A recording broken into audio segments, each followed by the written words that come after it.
Olá, alunos do quarto ano, tudo bem com vocês? Espero que estejam todos bem. Vamos iniciar hoje o estudo da segunda parte do capítulo 1, Localizando o Território Brasileiro. Continuamos ainda na unidade 1, o Território Brasileiro. Vamos conhecer agora os dois instrumentos utilizados para facilitar a localização dos territórios no globo terrestre. Se você observar o globo terrestre, vai perceber que ele está todo cortado por linhas verticais e horizontais. Digamos que ele está quadriculado. São linhas verticais e horizontais que orientam a localização dos territórios. Estou falando dessas linhas aqui, ó. Estamos falando sobre os paralelos e os meridianos, que são linhas invisíveis e imaginárias, que são traçadas sobre o mapa terrestre, sobre o globo terrestre, e a partir dessas linhas é definido uma posição para os países, para os continentes e para os oceanos. Então, por se tratar de uma linha imaginária, se você for lá no país onde corta o meridiano ou por onde passa o paralelo, procurar a linha, você não vai encontrar ela lá. Você não vai encontrar uma marca no chão por onde passa o paralelo ou o meridiano, pois é uma linha imaginária. Através dos meridianos e dos paralelos é que se define a localização. Os principais paralelos que recebem nome são o Equador, o Trópico de Capricórnio, Trópico de Câncer, o Círculo Polar Ártico e o Círculo Polar Antártico. Então, resumindo, os paralelos são esses em vermelho aqui, ó. Todos esses que são horizontais são os paralelos. E dos paralelos, apenas 5 recebem nomes. E além dos paralelos, nós temos também os meridianos, que são riscados aqui com a cor azul, que são esses aqui de cima, ó.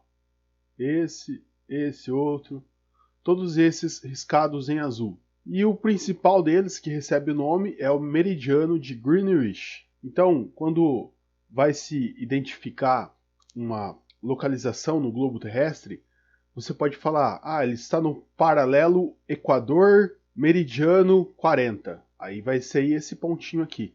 É como se fosse uma medida. Aqui uma medida e aqui outra medida. Onde ocorre o encontro dessas duas medidas, você tem uma localização. Por exemplo, aqui, uma outra localização. Essa localização é a medida desse paralelo com esse meridiano. Você já jogou o jogo Batalha Naval? No jogo Batalha Naval você tem os paralelos e os meridianos. Cada paralelo e cada meridiano recebe um nome. Pode ser A, B, C, D, 1, 2, 3, 4. Então você lança uma bomba no paralelo 3, meridiano B. Meridiano B seria esse. Paralelo 3, esse aqui. Você lança a bomba aqui, ó. Esse é o endereço desse barquinho verde que eu desenhei para vocês. Aqui no globo terrestre é a mesma coisa. Você tem um endereço de paralelo e um endereço de meridiano. Trópico de Capricórnio, paralelo 15. Aí você vai procurar lá o paralelo número 15, no Trópico de Capricórnio, vai ser a localização de um determinado país.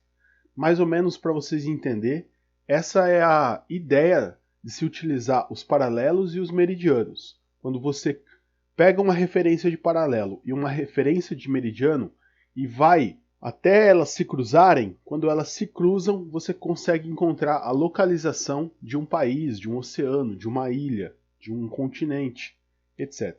Vamos observar agora qual é a localização do Brasil no globo terrestre, com base nas referências dos paralelos e dos meridianos. Perceba que grifei aqui na cor azul.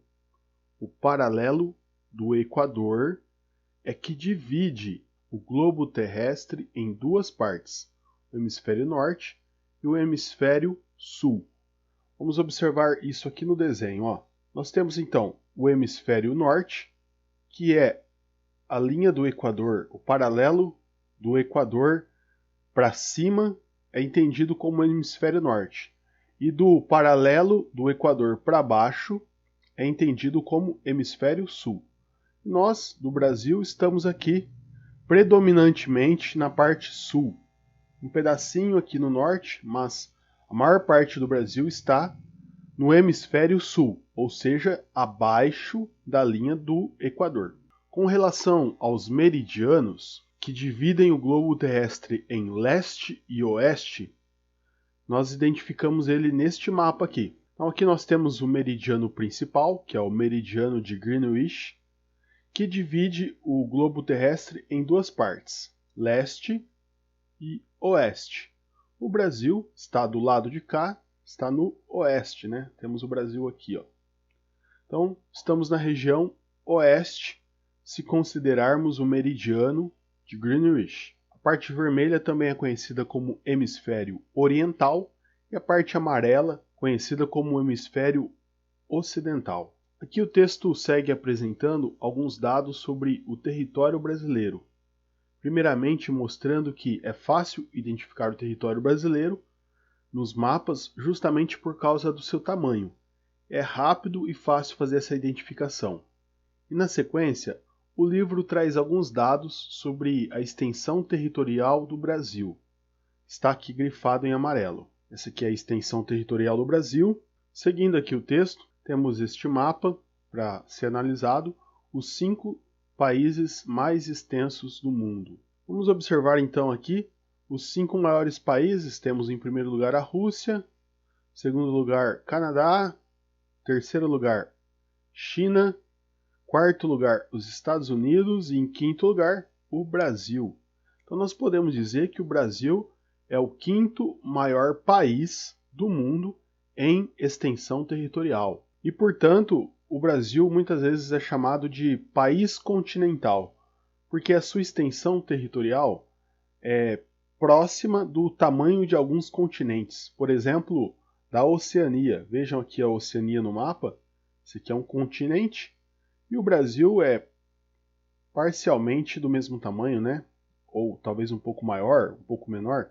Se nós observarmos também a Europa, que não está identificada nesse mapa, nós íamos perceber que o Brasil é quase do tamanho da Europa, aproximadamente do mesmo tamanho. Então, o Brasil é chamado de país continental, por causa do seu tamanho. Continuamos então agora a leitura do texto, e aqui trazemos alguns outros dados importantes para nosso estudo. Nós vimos na primeira parte que o globo terrestre está dividido em 6 continentes, que nós estamos no continente americano, mais precisamente na América do Sul. Agora eu quero falar um pouco sobre a colonização no continente americano, na América. A América foi colonizada por povos europeus, que eu deixei grifado aí no texto. Os Estados Unidos, por exemplo, foi colonizado por franceses e ingleses, ou seja, lá na América do Norte. Na América Central e na América do Sul foi colonizada principalmente por espanhóis e portugueses. Vamos observar o próximo mapa para entender isso um pouco melhor. Vejam esse mapa. O título diz América, colonização europeia, século XVII. Então nós temos aqui, na cor amarela, a colonização espanhola. Percebam que toda a parte oeste do continente americano, vamos observar aqui a localização, ó, norte, sul, leste, oeste. Então toda essa parte aqui, ó, amarelinha, é a parte oeste da América do Sul. Toda a parte oeste da América do Sul foi colonizada pela Espanha. E também a América Central. Lembram-se que nós vimos na primeira parte? América Central? Essa região aqui, a América Central, foi colonizada pela Espanha. Temos aqui nesse mapa ainda toda a parte leste da América do Sul. A parte leste seria essa daqui, conforme vemos aqui, ó, parte leste. Foi colonizado aqui da América do Sul pelos portugueses. Então aqui nós vemos essa faixa laranja, que é toda a costa brasileira, a praia, a área litorânea brasileira, as praias brasileiras. Toda essa região foi colonizada pelos portugueses. Subindo aqui um pouquinho mais acima, temos uma cor verde aqui e uma cor roxa. Olha só, o verde é a colonização holandesa e a roxa é a colonização inglesa. Subindo um pouco mais aqui para a América do Norte, nós temos em rosinha a França e temos também os ingleses, que é o roxinho, que estão colonizando aqui os Estados Unidos. Então nós podemos dizer aqui que a América foi colonizada por povos europeus. Os povos europeus colocaram seus navios no mar, vieram para esse local e invadiram essas terras. Entraram em conflito com os índios que estavam aqui vivendo e tomaram essas terras para eles. Tomaram posse dessas terras e tiraram dessas terras todas as riquezas que puderam. Ouro, prata, madeira, produtos que foram fabricados nessas terras. Então essa é um pouco da história da colonização da América. Vamos nos ater principalmente aqui à América do Sul, que, como podemos ver, foi principalmente colonizada por espanhóis na região oeste e por portugueses na região leste. Os espanhóis e os portugueses, eles começaram a entrar em conflito para ver quem que ia dominar essa terra aqui chamada América do Sul, né? Como conhecemos hoje. Percebam que a maior parte de portugueses e espanhóis está nessa região aqui da América do Sul. E eles começaram a entrar então em conflito, em disputa, para saber quem que ia ficar com essa terra. E para resolver isso, eles assinaram um acordo, que foi chamado de o Tratado de Tordesilhas, que é o título aqui desse slide. Tratado de Tordesilhas, que definia uma divisão das terras aqui do Brasil em duas partes. Uma parte que seria destinada para Portugal e a outra parte que seria destinada para a Espanha. Então, a primeira divisão política que o Brasil teve foi ser dividido em duas partes. Uma parte que era posse de Portugal e a outra parte que era posse da Espanha. Sobre isso que está tratando aqui o texto, sobre o Tratado de Tordesilhas. E entender esse tratado é muito importante para entendermos o capítulo 2, que vai tratar da divisão política do Brasil. Então nós podemos entender como uma primeira divisão do Brasil o Tratado de Tordesilhas, onde o Brasil foi dividido ali em duas partes. Uma parte que pertencia à Espanha e uma parte que pertencia a Portugal.